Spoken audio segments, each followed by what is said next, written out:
晚上11點30分，香港電台最新一節嘅風暴消息：9號烈風或暴風風力增強信號現正生效。預料當小犬接近香港嘅時候，風力顯著增強。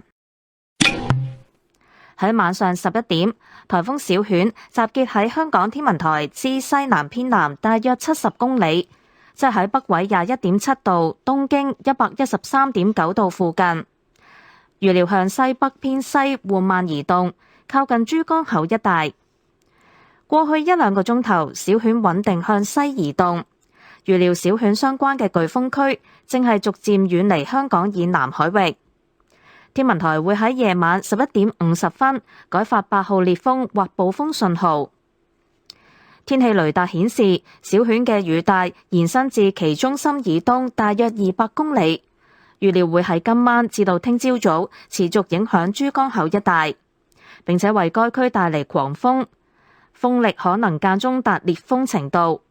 8號烈風或暴風信號會至少維持至到聽朝早11點。預料聽日香港仍然有狂風大驟雨，市民請留意天文台最新嘅天氣消息。喺過去一個鐘頭，橫瀾島、大老山同長洲泳灘分別錄得最高持續風速為每小時79、75同74公里，最高陣風分別超過每小時94、105同92公里。防風措施報告：現時切勿外出，市民如果已經喺有遮蔽嘅地方躲避，就應該繼續留喺原處，切勿接觸被風吹倒嘅電線。受風暴潮影響，部分低洼地區可能出現嚴重淹浸或者海水倒灌，市民應該避免進入可能受影響嘅低洼地區，同埋遠離危險地方。有關最新嘅天氣消息，請留意香港電台喺15分、30分、45分同踏正嘅風暴消息。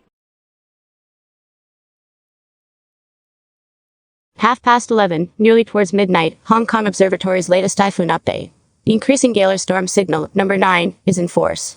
This means that winds are expected to increase significantly as Koinu moves closer to Hong Kong. At 11 p.m., Typhoon Koinu was centered about 70 kilometers south-southwest of Hong Kong Observatory, which is near 21.7 degrees north, 113.9 degrees east, and is forecast to move west-northwest slowly, edging closer to the Pearl River estuary. In the past couple of hours, Koinu tracked westward steadily. The associated hurricane-force winds are gradually departing from the sea south of Hong Kong. The Hong Kong Observatory will issue the Galar storm signal, number 8, at 11:50 tonight. The radar indicates that the rain bands of Koinu extend 200 kilometers to the east of the center. The rain bands will persistently affect the vicinity of the Pearl River estuary tonight to tomorrow morning and bring squalls to the region. Winds may occasionally be up to gale force. The Galar storm signal, number 8, will remain in force to at least 11 tomorrow morning. Heavy squally showers will still be expected over Hong Kong tomorrow. Members of the public, please take note of the latest weather bulletins from the Hong Kong Observatory. In the past hour, the maximum sustained winds recorded at Waglan Island, Tasecairn, and Chung Shou Beach were 79, 75, and 74 kilometers per hour, with maximum gusts exceeding 94, 105, and 92 kilometers per hour respectively. For the precautions for the signal number 9, do not go outside. If you are reasonably protected, stay where you are. Do not touch electric cables that have been blown loose.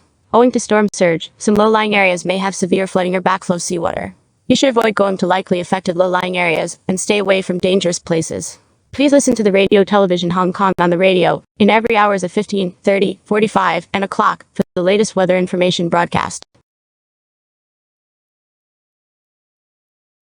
And that's all for the typhoon update. 呢一節嘅風暴消息報道完畢。